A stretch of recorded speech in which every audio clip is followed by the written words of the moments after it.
Welcome to Made in Walker, the podcast that connects you to the people, the stories, and the ideas shaping our community. From local innovators to everyday change makers, we're diving deep into what makes Walker a great place to live, work, and grow. Here's your host, Nicole DiDonato.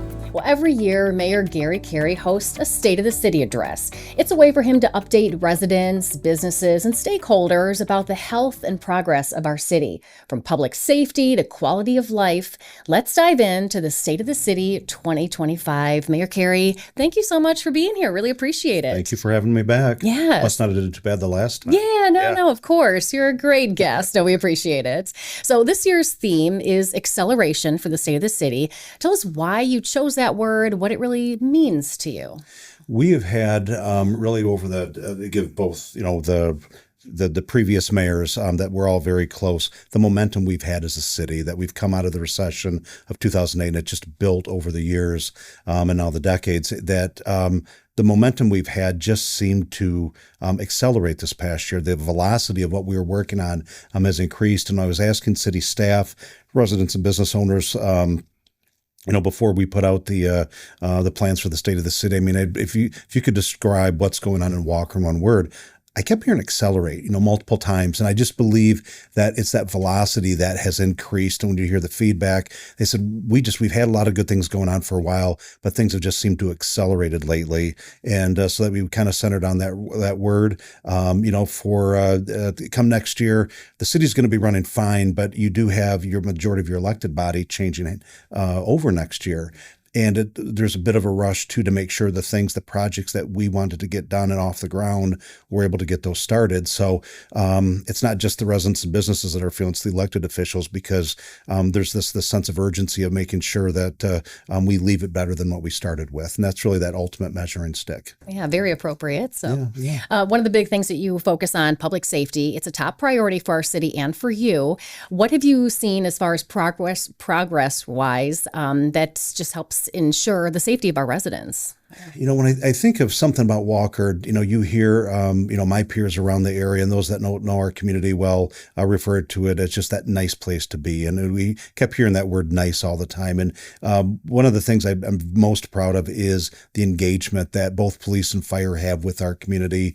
You see them not just at events, but when they're driving through neighborhoods, doing proactive engagements with community. They know our residents, they know our businesses, and it makes such a big difference so that when something does come up, and things do come up, that we're better able to navigate through those things together. So, so to me, like that really is something I'm just the most proud of, is the relationships and the engagement we have with our community.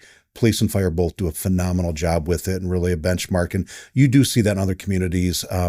But I think that there's a kind of another level that our departments have taken it up to.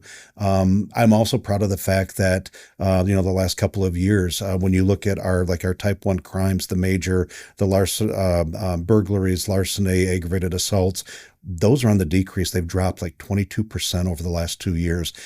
When you have a city that is growing and growing exponentially, commercially, industrially, through its residents coming into the city, when you have that trajectory that you're going upwards there should be a corresponding more things are going to come up because you have more people involved, and we're going the opposite direction. And I really come back to that proactive community engagement we have with police and fire makes such a huge difference. And because both departments do so much together, the community sees one united force, and it's that they see that uniform, they see the engagement they have. And for those coming into the community that might have some thoughts of doing something that we just don't accept in our city, we kind of all stand together there. So I'm really proud of that, and I'm proud of the progress our fire department's made. I've had just two phenomenal chiefs. I would not trade them for the world, and there's some great chiefs in this area that I consider friends and acquaintances. And I think that's important in that we had a police chief that served as an interim fire chief for a while. He had some background there. It made a huge difference in stabilizing our department and really improving the morale that needed some help. We have a new chief coming in and brought from outside the area. He doesn't know what he doesn't know, but what he does know is fire, and he also knows law enforcement, how to work with them. So it's made a huge difference in that. Really, what the community is seeing and all the significant investments and change, that's all for the better right now. I'm just a lot to be proud of right now. Yeah. There is. And there's some changes also coming with public safety as far as what do you see going forward? So when we look going forward, police, it's going to be continuing to do what we do. We've added a second community engagement officer because, Officer Harcum was getting stretched so thin. And, now that we have Officer Glass as well helping out with that. And so we've got two of them, one handling north, one handling south. They backfill for each other. And who knows, maybe there's a point in time that there's a third one there. I don't know. There's definitely a demand and a need for it. But then I see fire, doing the same type of thing in that proactive community outreach. We have just had a number of fires that are a little bit more unusual this past year, that those numbers are up for as far as structure fires go. One of the big things we're doing right now is from an education perspective is making sure people with the smoke detectors, they're checking the batteries, that they're hooked up and that you have them in the right places. And we're doing that, very collaboratively with the public, and that messaging is just so important. So I just like how we're that proactive. What do I see going forward? Keep doing what we're doing, but even do more proactive than maybe we're doing now as it calls for it. And, both departments tend to do it together. So it's kind of a neat thing. Yeah. Can't have enough being, proactive and education out there for your residents. That's great. Yeah. You were mentioning the growth, of course. We've seen a lot of growth happening with our business parks, the infrastructure as well. What do you think is going to be like the biggest impact that residents will feel coming out of 2025? Yeah. That's an easy one. The Fruitridge Bridge. That's when you look at that, and those that aren't aware, within that bridge, you have within a 2-mile radius, you have approximately 16,000 jobs. And that impacts Ottawa County, that impacts Alpine Township, and the city of Walker, and even the city of Grand Rapids to a point. It's really important that we recognize that Walker Avenue was done, some time ago to that 5-lane bridge to accommodate what became the industrial park, the start of that growth down there. And as things have gone further to the west, we run into that same thing. You had a 2-lane 1959, 1960 Eisenhower era bridge that really had not only outlived its usefulness, it really was becoming a safety and a danger to our public. We worried about, is this going to be, if you have a prospective business come in and they're looking at the area, which they quite often do, and you're part of that VIP kind of recruiting tool, and you got to take them across that bridge. That's not a good thing. It's not a good representation of the city. But I believe that's going to be an impact. It's not just our residents traversing it. I've got grandkids I see a couple miles north of there, and it's been a bear of a summer to get through. We knew that, but we had to rip the Band-Aid off and get it done. So I believe that impact is going to be the single biggest thing. And one of the other epiphanies I had the other night, I went out recently. They're pouring one of the second bridge pours for that deck out there, and just got to watch that like a little kid in a candy store and seeing them pour. I mean, they're pouring a lot up there, and seeing just the skill and the attention to detail, but really the effectiveness that they had and moving along quick. As they're pouring up there, I'm looking at this up there, and I also looked over at the non-motorized trail off to the side of this on the west side. And when you look at the size of that, and we have a lot of residential growth and commercial growth up in that area, industrial growth, the connection to the trails to the north there. People don't have to be in the road. They're in a safe spot off to the side. And we believe that when we talk about a quality of life in Walker, that's a focus. We're not taking over the roads. We're just adding off to the side of them. Yes, yeah, that'll be a welcomed addition, and it can't give residents props enough for going along with this, for being great, having It's been an interesting summer, because normally you think you'd be hearing a lot more complaints. Yes. You might hear a little bit of a grousing like every month or two, yeah. But it's not. Social media for the most part has been very quiet. We've been trying to be very supportive of our businesses up there, and encourage them. Don't forget about them being there, and you think of the AGO gas station up there and so forth. And just those things that we try and do. But I think that's the sense of doing what's right to help the community out here. We knew it was gonna suck this summer, and it did. And it still kind of does, but we're almost there. We are, almost yes. there. The lights at the end of the tunnel. Absolutely. Also, when you hear about growth, residents may worry about tax taxes. So how are we able to provide, better services every year and without having to raise that really, and even attract new businesses as well? How does that all go together? That's a great question. And for the record, I didn't prompt you with that. So you came up with that here. I like that because it's a great question, because I don't think our public realizes we are an income tax city. That accounts for 65% of our revenue to help pay for the expenses we have with police, fire, public works, the parks, trails, and all of that. 65% of that, only 9% of our revenue for the year comes from state revenue sharing. We have, and then, you have a number of other sources in there, but that income tax is the big thing.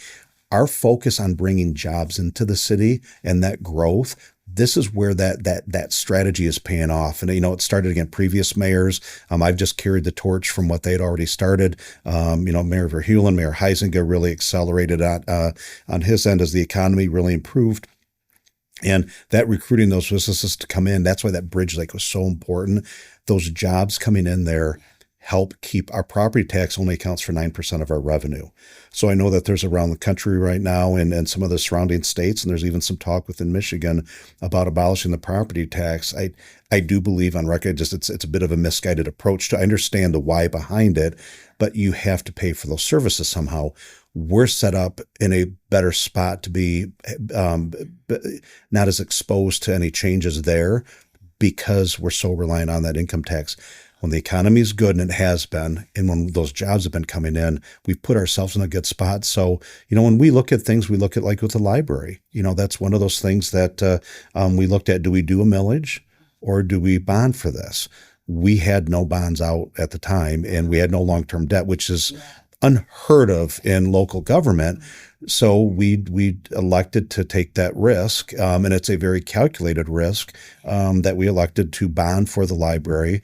We're going to have some significant needs coming up in the near future, a lot of it around public safety. As we make that transition, what's eventually going to become a full-time fire department, we're well into that already. We need to have bunkhouses within, and you have to have gender, male and female both in there.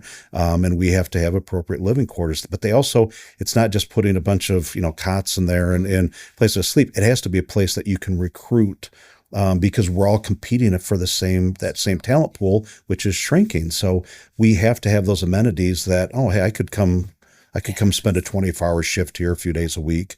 Those types of things are important. So there's going to be some significant costs there.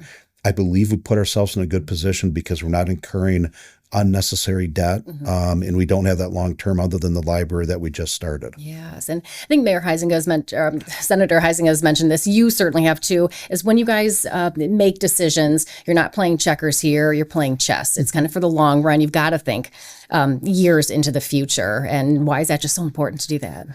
It's every action, every decision you make has a counter effect to it. And I'll go back to Mayor Verheulen's time, and that was when I was just getting involved in local government. I was on one of our city committees. You learn that art of looking forward into the future. And too often local government doesn't do that. That short-term fix. What looks good to appease the voters and get people reelected. That's not the approach we've taken. There was sometimes people might not have understood it. It might have been more painful at the time, but over the years and decades, it was going to pay off. So it started there. Mayor Huizenga had the same belief. So I learned from them how to do this properly and help, but we have a city staff. They know what they need to do. Mm-hmm. Yeah. We're just there helping make sure they've got the resources and the support there to get that done. Yes. And a big thing with all the changes going on as well and throughout your mayoral term, how do you make residents or how do you allow them to feel more informed, part of the decision making, all of that stuff? I don't know of very many municipalities where the mayor and the city commission has their cell phone numbers out there, sure, and they're that approachable. Yeah. I could be sitting at Peppermill or being Sobeys Meats, and people come up all the time and approach you, or in the barber shop. I love it. That's why you took this office. You're there to serve the public, and just for me, that approachability that we have and the accessibility we have. Call us, and if we don't answer right away, maybe we'll get back to you right away. We might not always agree on some things. I've always used the analogy of your favorite flavor of ice cream might be chocolate, mine's vanilla. How do you get that twist cone out of that? And sometimes it's this red and blue thing. How can we get to purple? And we both feel like we won something out of it. we approach those discussions with that mindset. And it's not a, oh boy, I've got to take an irate citizen call. Right. Number one, we don't have a whole lot of them. Yeah. We all know where the problem points are. And then really, I think the approach to, hey, I'm accessible, I'm approachable, come out there. So I think for us, it's something that maybe we take for granted a little bit, but we do that. Yeah. Mm-hmm. And just in 2025, you're really trying to engage the youth and even just like the younger professionals who are just starting out in their career, really helping to kind of bring that pipeline into folks who want to serve their community and others. What have you been doing specifically to get that done? So this past year, something I wanted to do for some time, finally got it off the ground, was the Youth Academy for high school juniors and seniors. And then the second was with our next gen, for our younger adults in the community that want to get involved in elected office. Making a jump from doing nothing to elected office, that's hard, and you're going to make some mistakes on the way. We'd rather try and get people in committees learning how to, what does good policy look like, chess versus checkers, those types of things. But then I also believe that ability to work collaboratively with others that you might not agree with. And there's times that, our city committee, we don't necessarily agree. We know we need to get to a common spot, but we get there. We've all served on those committees and had, cut our chops that way. So we believe like some of these programs are going to make a big impact in the coming years. It's a thing that the biggest thing for me that keeps me awake at night. If there is a thing, it's that I want our people to go home at night. Our police, our fire, our public works, when they're out there doing construction sites and so forth, I want our people to go home to their families at night. We owe that to them. The second thing that keeps me, makes me sometimes wake up in the middle of the night is, who's next? Who are those people? And I think coming in with, I'll call this one out, coming in with agendas, you're always set up to fail. And you're not going to get support for this. You're going to be that person on an island by yourself and not get a darn thing done for a number of years and wonder, boy, this really stinks, and just make it a toxic environment. We've really mitigated that type of risk within our elected body. We haven't always got it right, but I think, as of definitely the last decade or so, that we've really, we've got some good stories out of there. You've got a couple of mayors that have gone on to serve with distinguished at the State House, former city commissioner at the State House level as well. So it's a good breeding ground for this. We know how to work with other people. That really says a lot. Yeah. Final question as well. If you could set one bold goal for Walker in your final year of being mayor, which is the 2026 year, what do you think that would be? There's a lot of that. There's still a lot of that elephant that I want to eat yet. And I know I'm going to leave office without having tackled all of it. The big thing for me is going to be the widening of Wilson, M11. Okay. And that's a top list. And it's not going to get done. It's probably not going to get started before I walk out the door next fall. But if we can get, there continues to be, the attempts to get as part of appropriations package at the state level. We've talked to our federal legislators about it. There's not a discussion that we have at the state or federal level that this is not a part of it. The problem is, I think it's going to take a combination of state and federal. Walker might have some skin in the game for that, but we know it is the biggest pain point we have in the city. Alpine is, solved. Lake Michigan solved. You can't fix traffic. It's on those busy roads, but those are big, wide roads. Right. We don't have that in Wilson. And when you have spots where it's 5 lanes down to 4, down to 2, back to 4, back down to 2, it makes no sense. And it just creates, it's not just choke points, it creates safety hazards. Yeah. But everybody's wondering, how do we pay for it? And I think, when we look at part of the state of the city, we'll be talking a little bit, just acknowledging the discussion around the aquarium, the possibility of that going in South Walker. No guarantees at all. It's being looked at as one of the potential sites, and due diligence is being done. It's probably going to be a year to 2 before all of that is complete. And we have to look and say, does this make sense? But as part of that, you can't put something that's going to draw 2 to 3 million visitors a year. You can't put something down there without widening Wilson, probably improving that bridge setup down there as well. So across the Grand River. So, part of the devious piece is, can we devise these plans and look at what the cost is going to be And if things work out with that big project, great. If they don't, we have the plans. We know what the cost is going to be. Could we maybe even start to do this in sections over a 10-year span, what have you? And I do believe that's probably going to be a good 10-year plus project. But if I can leave office knowing there's momentum behind that will be hard to stop, I'll feel a lot better. Yeah, we know you guys have spent years advocating for this, and we know you won't stop once you're kind of done. So thank you so much. Also know that you're a busy person. We really appreciate your time in getting to know a little bit more about the health of the city of Walker. So thank you, Mayor Thanks Carey. for having me again. Yep. Bye now. Thank you for joining us for this episode of the Made in Walker podcast. If you have comments or questions about this podcast, or if you have suggestions for future episodes, we'd love to hear from you. Please drop us an email at podcast@walker.city. Made in Walker is the official podcast of the city of Walker, Michigan. You can find Made in Walker wherever you get your podcasts.